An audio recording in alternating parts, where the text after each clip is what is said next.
And welcome to the Citizen Report Special Bulletin. I'm Shannon, and thank you for joining me tonight. As always, this newscast is real, in-depth, American, and thank you to everyone for joining me. My co-host David Heller has tonight off.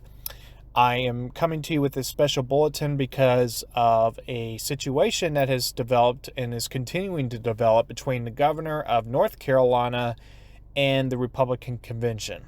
And effectively, and here's the short of it, basically the governor is effectively blocking the Republican convention from taking place in August at full capacity. And obviously this is not a surprise to hardly anybody, because the governor is he's playing politics again. And of course he tries to claim that this is about health and everything, and yet on the other, he talks out of one side of his mouth that way, and then on the other side of his mouth, he's also saying, these protesters and, peaceful protesters regarding, they're protesting certain things going on, or purported to going on, and he's, supporting that, essentially. And yet, out of another part of his mouth, he's also he's also been kind of speaking almost against the reopen NC. And I say against because although he likes to be political and try to sound like he's try to use politician speak, but basically he says that this is about health. And I think people are smart enough to read in between the lines and see exactly what he's doing. He's being political. He wants to keep things shut down as long as he could, and people of North Carolina have had it. Those who are freedom-loving Americans, anyway, liberty-loving Americans.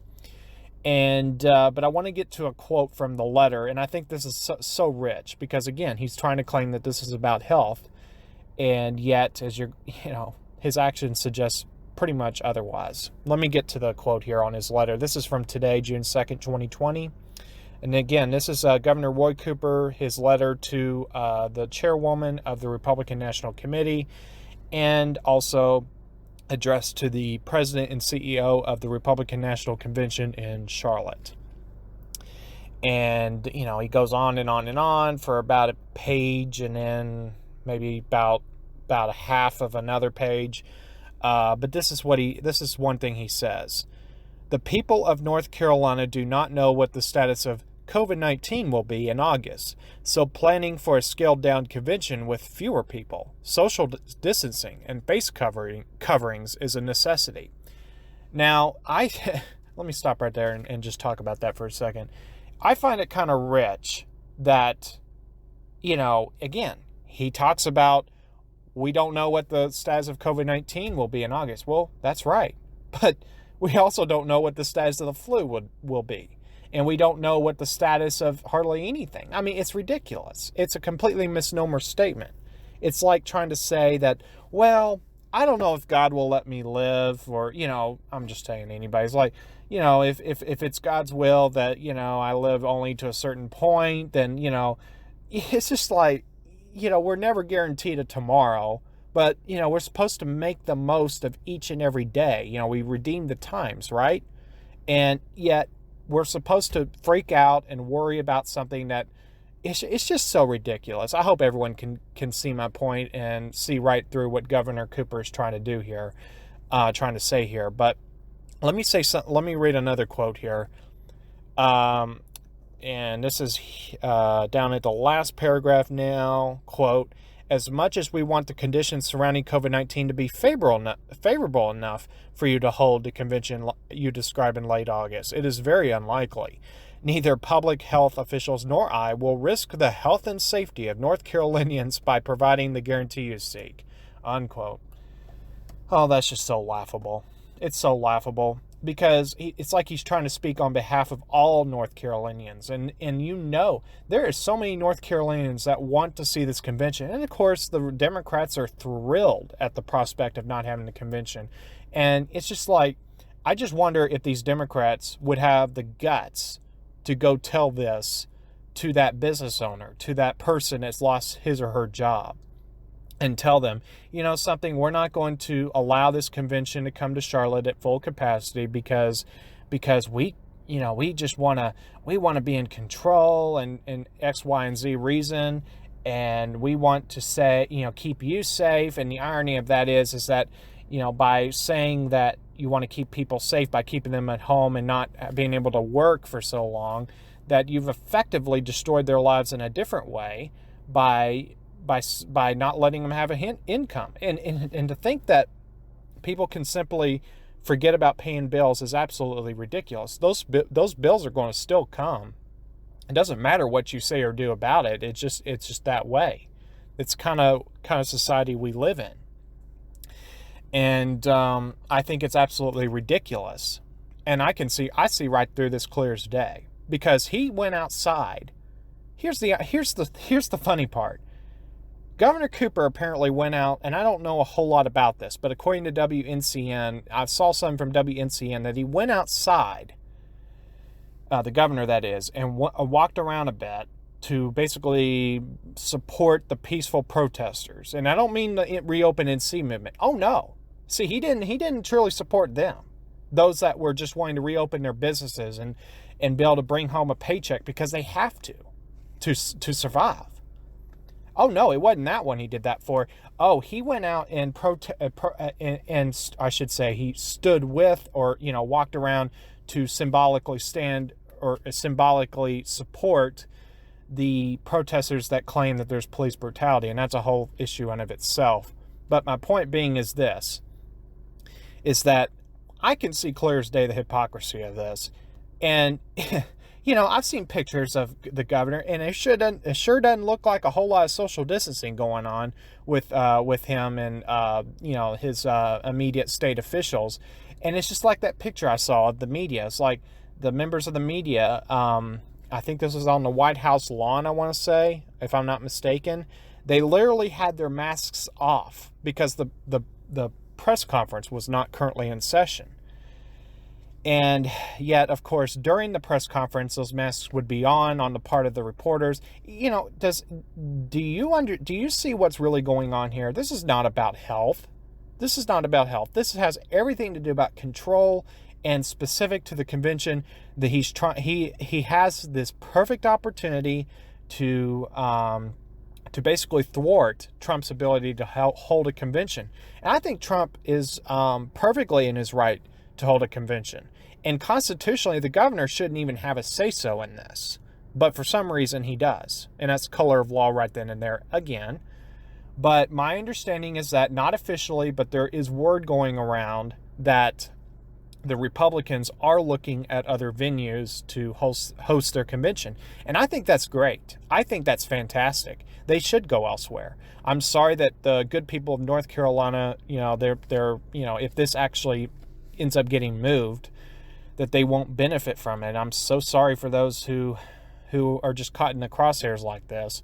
But it's as far as the governor's concerned, he deserves to lose this at this point, because he's really I truly would be it would be hard pressed for anyone to justify to me how this governor has even done one thing right as governor the whole time he's been in office. And yet Trump is all about law and order. This is another thing. The media wants to praise, the Democrats and all this stuff, and yet they'll attack Trump because, he says, well, I'll send in the military. Well, hello, Antifa is a terrorist organization. It doesn't matter if Trump has the authority to declare it as such, in some official capacity. They are a terrorist organization. And, it doesn't matter. It's the same thing as China.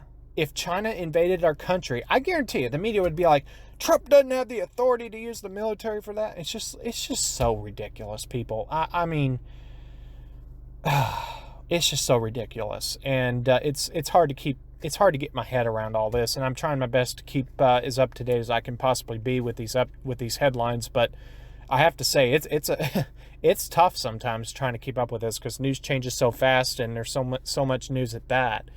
But again, the governor is basically effectively claiming health, but I think we know this is not really about health. This isn't about health at all, because if it was about health, he wouldn't be supporting people protesting the death of George, I believe his name is George Floyd, if I'm not mistaken. And by the way, let me just say something about that. This idea that there's police brutality is absolutely ridiculous. I'm not saying it doesn't. I'm not saying that there. I'm not here to say that that does not happen. There's bad people in every profession. It's just that way. But to say that police as a whole is like that is ridiculous. Is ridiculous. And yes, we can have a conversation about whether police exceed their authority on certain things. And I do believe there are times police exceed their authority, like on traffic tickets and things like that. I don't think there's a constitutional basis for doing certain things with that to a point. But, notwithstanding that, I think it's interesting that these protesters and the rioters that, and again, they are two distinct things, but the rioters, they are being organized. And I just want to know, why is it that the media, they attack, for instance, the president for standing in front of the church that was burned in Washington because apparently they had to clear out the streets to make that happen. And they got mad at the president for that. And yet, isn't it interesting that the media doesn't show even a fraction of condemnation for those that actually burned the church? And yet Trump going there, holding up a Bible, and it was a powerful moment, by the way. If you haven't seen that footage, you need to go see it, because it was kind of like seeing the president just walking on the streets of Washington. I mean, it's just like God has truly used this man for a time as this. Is he perfect? No, but none of us are perfect. None of us are perfect. But to say that the president, how dare the president? It's just like, will y'all shut up for once? It's just like, as far as I'm concerned, they need to just do away with the mayor of Washington position and just make the president the ex officio, I guess is the legal term, mayor of Washington. And just, if he wants, and as far as I'm concerned, if he wants to have a Boy Scout camp in the middle of Pennsylvania Avenue and have a big campfire there, he should have the right to. I'm just saying, he's the president, okay? That's a federal district. That's not a state. That's a federal district. And as far as I'm concerned, the president should be able to do whatever he lawfully wants to do. Whatever he wants to do that's lawful. It's absolutely ridiculous and hypocritical for the mainstream media, not everybody in the mainstream media, but certain people in the mainstream media to attack him. And then we have a governor like Roy Cooper effectively blocking the Republican National Convention from being held at full capacity, with full knowledge that the president wants a full capacity convention, which he should have. He should absolutely get that. And there's also word going around, and I'll wrap this up shortly. This is a special bulletin, not a full broadcast, but I'll just say this. Someone mentioned on WBT radio the possibility of Nashville, Tennessee being an option. I think that'd be a great location. It's, that the Davidson County is a little bit liberal. It's a Democrat area, but Tennessee's overwhelmingly conservative. I've lived in Tennessee. I know exactly what I'm talking about. And I think that'd be a great state. But I also understand the strategic value of holding it in a swing, like in a swing state, so to garner more support, get people more excited. So, and being a Florida native, I think it would also be just as great to hold it in Florida. I've mentioned Jacksonville personally. I think that'd be a great location. I think, Fort Myers, Orlando, West Palm Beach would even be a good location. I wouldn't want to hold it in, Miami per se, because that's a pretty Democrat area. But, I think that Florida or Tennessee would be fine choices. Georgia as well, on a state level at least. And but I'll go ahead and wrap it up here. But I just wanted to tell y'all what just happened today here in North Carolina. I think it's absolutely disgusting. The governor, having done all he's done, to destroy people's livelihoods and then to do this, because it was going to bring so much benefit to our economy here. It's just disgusting to see what this governor continues to do. And I hope this rallies people that's listening to this to, even if you don't normally vote Republican, we need to vote for the person most likely to defeat Roy Cooper this fall. That person being Dan Forest. We need to get out there and support Dan Forest. Doesn't mean we have to agree with him on everything. I personally don't find anything I disagree with, but that's just me. I am a Republican after all, and I'm quite transparent about that. Although I do have some libertarian leanings, I will say. But we need to vote for the person who's going to put Roy Cooper out of office. Roy Cooper needs to be out of office, and I hope everyone takes this seriously and gets out there and vote this fall. Not by mail, because this is such an historic election. Stakes couldn't be higher, so I would not trust the mail system for that. I would instead do it in person, if at all possible. So, and watch your ballot get put into the machine, or if it's electronic, at least make sure it's selected the way you want it done. So, on that note, I'll go ahead and wrap up this special bulletin right here and right now. Thank you to everyone for tuning in. I'm John the Shannon, and don't forget our website as well, thecitizenreport.weebly.com, and you can find me on Facebook, Twitter, Instagram, and YouTube, and the same with David Heller, my co-host, as well. So thank you for tuning into the Citizen Report Special Bulletin. I'm John the Shannon. Have a great evening, everyone, and a great rest of your week, and I'll see you again on the full broadcast next time. Have a great night, everyone.